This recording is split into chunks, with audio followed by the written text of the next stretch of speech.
Well, it looks like we've got one last video before we're done with Super Smash Bros. Melee, so let's make a drink worthy of pulling up the rear. For this concoction, we're going to need Galliano, blue curaçao, and some Sprite.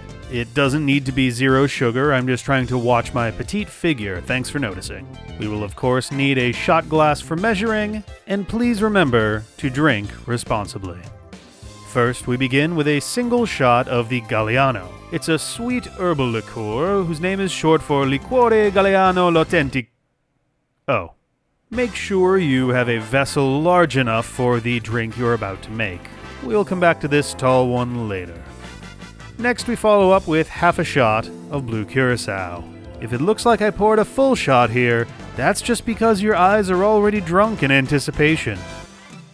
Next, we're going to follow up with 3 shots of Sprite, to give it that fizz that only a McDonald's soda dispenser can really give you. For a little extra kick, you can optionally throw a nip of Fireball into the mix, or if your supply has suddenly run out, you can take a chance with some Southern Comfort. Finally, return it to that tall glass of water, minus the water, and there you have it, the green one. Yahoo!